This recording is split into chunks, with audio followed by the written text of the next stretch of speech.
Hey everyone, welcome back to day 2. Today we are going to go over the rubric, some examples of the personal object still life, and get the sketchbook entry set up for today.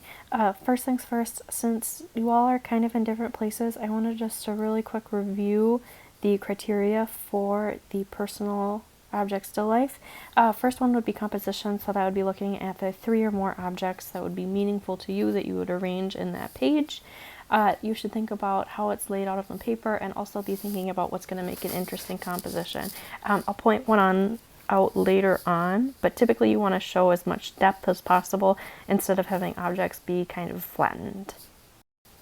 The second criteria will be the 3D form. So instead of having kind of 2D shapes that are on your paper, you're going to be moving that to those 3-dimensional objects. So thinking about value and shaping and texture and proportion to show all those things together and to make the composition a lot stronger. The third one will be the drawing techniques themselves. For this drawing, it'll be a pen drawing. So with that, you should be using a variety of mark making and lines to show some information on the paper. I'm going to cover a few of those techniques a little bit later on, but as I go through with those, think about having 2 or 3 that you're going to choose and kind of just fine tune within the piece itself. This first example has a really nice use of all drawing techniques, really good value, very dimensional, and then showing a personal and meaningful object to the artist that made it.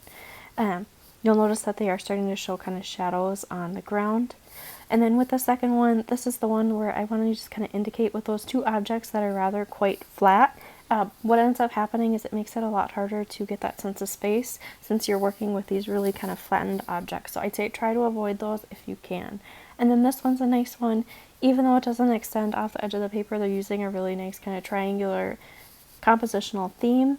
Really good use of the drawing techniques in really nice form where you can see, because of all the shadowing and value, that there is quite a bit of a dimension. Alright, so that gets us moving into the drawing techniques themselves. There's 4 that I'm going to cover. First one that we're going to talk about is hatching. Hatching is a pretty simple one. It's using just parallel lines that are next to each other, and then as you have more and more of them, that gets darker, and as you have less, it gets lighter. Nice thing with hatching, it's very simple. You can use it in both geometric and organic forms really nicely. And then that brings us to the second one, which is almost like the next step from hatching, which is cross-hatching, where instead of having just one set of parallel lines, you're having several sets of parallel lines that extend and extrude over each other to increase that value. That one's really nice for kind of those organic forms where you're getting, you want that shading, but you don't want a whole lot to pick up as far as texturing. For this next one, it would be stippling. And what that is just creating dots to show value. With this one, I would keep in mind that it is very, very time consuming. So if you are going to use stippling within your piece, I would say maybe limit it to having just like 1 or 2 areas of stippling that are fairly small. Otherwise, it ends up taking a ton of time. And then that brings us to the last one, which is scribbling. And what you're doing is just really loosely using those lines to create a change in value. Nice thing with this, it does give you a lot of really nice, kind of just rough texture, which can be really nice for some of those areas where you just want to kind of increase some of the texture that you see in your piece. And that brings us to kind of the last bit. You'll notice right now, this is just a really nice resource. It has a nice definition of each method.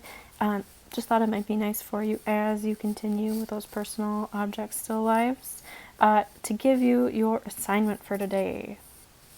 Each of you is going to have a page in the instruction right after this.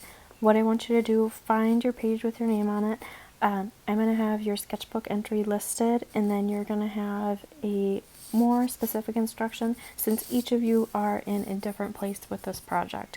So since you're all kind of working on different things with different goals and themes in mind, I want to keep that flexible. So I think that's what we're going to do.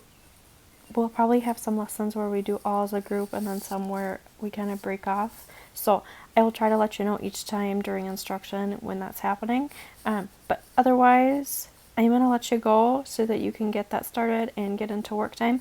Otherwise, have a great 2 days. I will see you all on Friday. Thank you. Bye.